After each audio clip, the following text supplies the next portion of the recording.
Chères Plouaisiennes, chers Plouaisiens, comme l'année dernière, cette année encore, nous ne pouvons nous réunir dans le cadre de la traditionnelle cérémonie de vœux. Nous aurions bien évidemment préféré vous retrouver à la salle des fêtes pour ce rendez-vous convivial que nous apprécions tous, mais les contraintes sanitaires sont telles que nous avons décidé d'annuler ce rendez-vous. Aussi, est-ce par vidéo que nous honorerons cette tradition des vœux. 2021 a encore été marqué par la crise sanitaire. Et je tiens d'emblée à remercier les services de la mairie et du CCAS qui, malgré des conditions de travail encore chahutées en 2021, ont effectué un travail remarquable auprès des enfants ou de nos aînés. Mes remerciements vont également aux personnels médicaux et aux bénévoles pour la mise en place du centre de vaccination éphémère qui a bénéficié aux habitants de Plouay et à ceux des communes limitrophes. Un grand merci aussi à l'ensemble des bénévoles de la commune qui ont permis la continuité des activités des associations. Pour autant, Plouay reste fidèle à son image et le dynamisme de notre commune n'est pas démenti.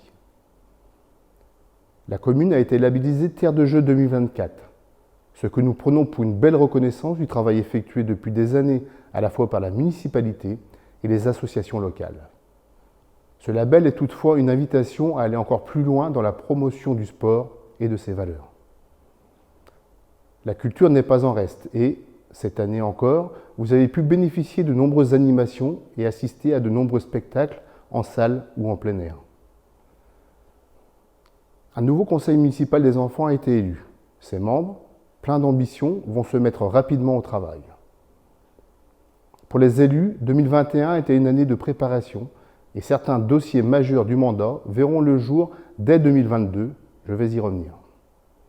Enfin, 2021 a vu l'offre commerciale s'améliorer avec l'installation de nouvelles enseignes sur la commune. Je vous invite à pousser leurs portes.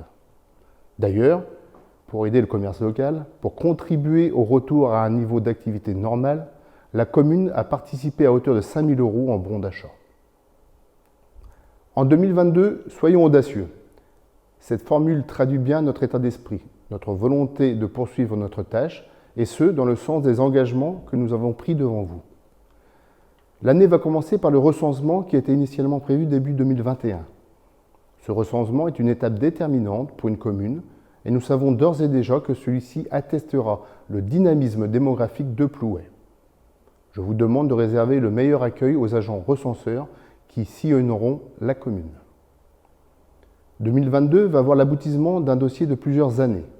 En effet, nos aînés résidents de l'EHPAD Louis Repère pourront intégrer la nouvelle structure au 2e ou au 3e trimestre de cette année. Plusieurs chantiers de travaux de rénovation urbaine vont être lancés. Je pense plus particulièrement au secteur de la Cité de la Chaumière ou de la rue de Kernivinène. D'autres travaux sont à l'étude et pourraient aboutir dès cette année. La commune est attractive. Malheureusement, elle est devenue attractive également pour des personnes mal intentionnées. C'est la raison pour laquelle nous allons mettre en place cette année une première tranche de vidéoprotection dans les lieux publics qui connaissent trop souvent des dégradations ou des vols. Je pense notamment aux complexes sportifs. La police pluricommunale, avec les communes de Calan, Cléguer et Inguignel, verra le jour cette année. Il s'agit là d'un bel exemple de mutualisation des moyens publics pour répondre à des besoins de la population. Dans le domaine sportif, la piste du Vélodrome va connaître un lifting. Après 18 années de bons et loyaux services, une résine de protection va y être apposée. Les travaux de la salle de sieste de l'école Arc-en-Ciel vont être lancés pour le confort des plus petits. Nous allons lancer les travaux de la future maison France Service en partenariat avec Lorient Habitat. Le permis a été déposé en fin d'année 2021 et les travaux débuteront probablement au second semestre. Sur le plan culturel, la médiathèque va être réaménagée pour en améliorer l'accessibilité et le confort des usagers. Et, cette année encore, nous continuerons une programmation culturelle qualitative et variée à raison d'au moins un rendez-vous par mois. Voilà très brièvement les quelques informations que les élus souhaitent vous communiquer en ce début d'année. Nous faisons le vœu que 2022 puisse voir la fin de cette crise sanitaire et soit pour vous tous une très belle et très heureuse année.